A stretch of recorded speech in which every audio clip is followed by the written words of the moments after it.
Pemirsa Metro TV Lampung, diskusi tentang jalan tol akan kita lanjutkan. Pak Hanung, dalam waktu dekat ini kan dikabarkan akan ada penyesuaian tarif tol ya. Berapa atau besarannya dan bagaimana sosialisasi sampai hari ini?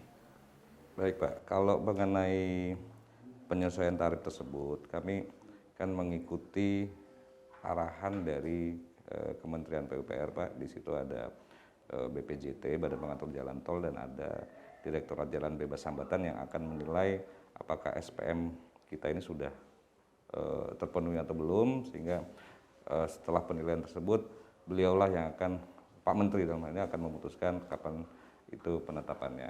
Kemudian ketika kita bicara besarannya, kalau menurut undang-undang, kalau boleh saya sebutkan Undang-Undang 38 2004 itu disebutkan bahwa penyesuaian tarif ini mengikuti inflasi yang berlaku, gitu Pak.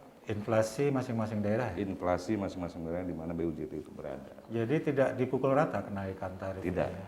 tidak. Jadi dihitung berdasarkan inflasi dan pokoknya apa variabel ekonomi di daerah tersebut? Betul, ada variabel ekonominya, betul. Sosialisasinya udah mulai berjalan nih Pak? Kami lakukan sosialisasi Pak, misalnya sosialisasi, dan ini juga mungkin bentuk sosialisasi kami Pak, bahwa akan ada penyesuaian tarif baru. Lewat radio kami lakukan, di lapangan juga kami lakukan, di gerbang-gerbang juga kami beritahukan akan ada penyesuaian tarif baru. Demikian. Kemudian apa atau yang mendasari penyesuaian tarif tol ini? Siap.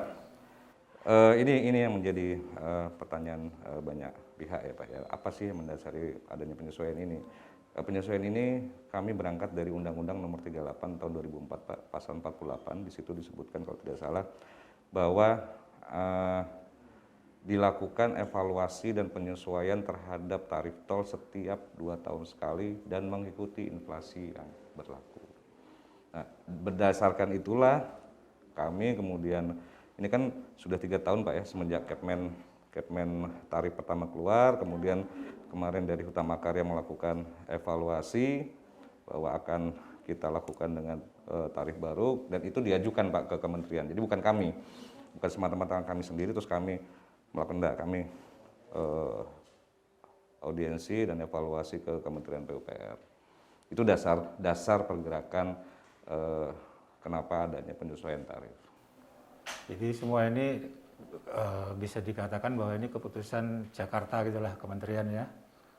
Kalau mengenai penyesuaiannya sudah ditetapkan di undang-undang, tapi ketika itu nanti ditetapkan dari kementerian yang menetapkan. Nah, dalam hal penetapannya itu bukan permasalahan sekarang, besok, enggak, tapi kami harus melakukan namanya SPM Pak. Pemenuhi dulu syarat pelayanan minimal jalan tol, kami harus penuhi dulu, dan setelah dipenuhi pun tidak serta-merta langsung ada penyesuaian, tapi tetap dinilai kembali. Dan dari kementerian nanti yang akan memutuskan. Jadi perjalanannya mungkin gitu Pak. Oke. Tentang SPM, sekarang sampai hari ini apakah semua sudah, katakan sudah memenuhi standar minimalnya Pak? Siap. Terutama untuk jalur Bakau ke Terbanggi ini ya? Siap. Jadi dari yang sekarang kami lakukan itu ada perbaikan, ya, ada perbaikan.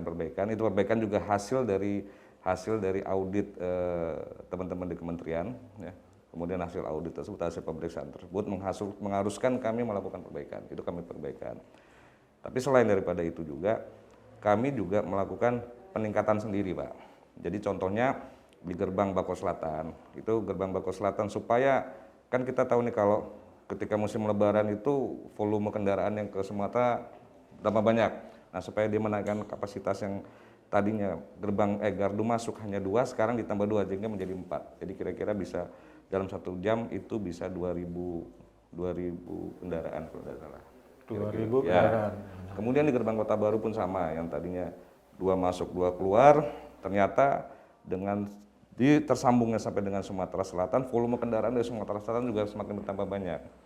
Dan Kota Baru ini merupakan satu-satunya gerbang yang menuju Kota Bandar Lampung yang orang tahu, sehingga kami tingkatkan juga kapasitasnya, menambahkan 2 pintu masuk. Jadi seperti itu Pak, ada 2 hal yang kami lakukan. Jadi menambah pintu masuk, terutama ya aksesnya semakin supaya tidak terjadi penumpukan di gerbang. Gitu.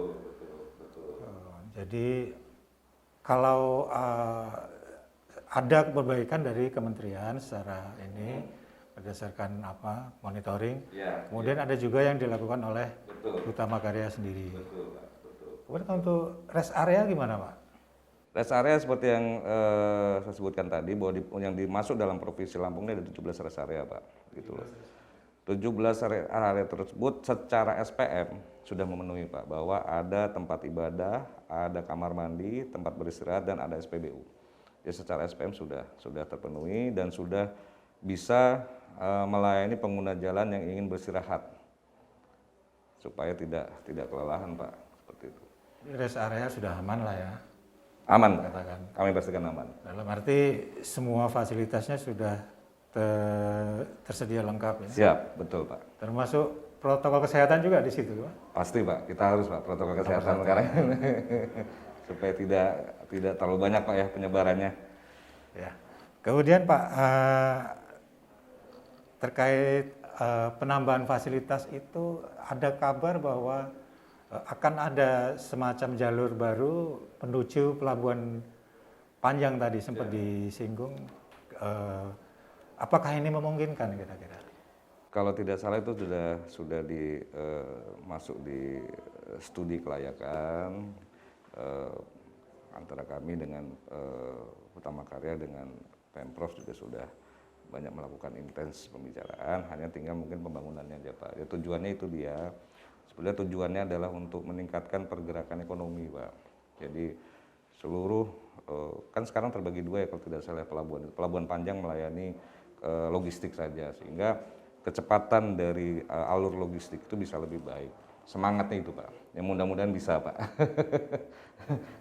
Sisa segera terlaksana. Jadi sekali lagi ya bahwa nanti ketika ini sudah jadi dari jalur tol ke Pelabuhan Panjang itu bisa lagi-lagi meningkatkan akses ya, akses ekspor terutama ya. Betul, Pak, betul, Pak. Kira-kira begitu. Jadi untuk perkiraan kapan ini selesai? Ada dimulainya pembangunan kira-kira kapan?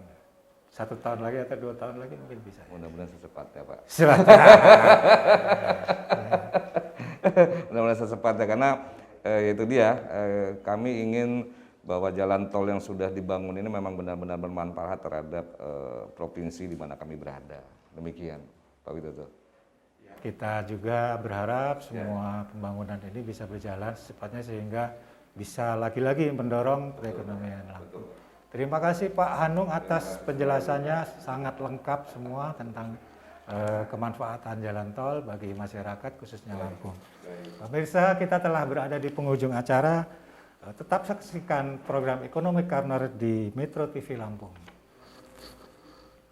Program ini didukung oleh Fakultas Ekonomi dan Bisnis Unila, Kanwil Direktorat Jenderal Bea dan Cukai Sumatera Bagian Barat, dan Radisson Hotel. Salam sehat dan tetap patuhi protokol 5M. Terima kasih.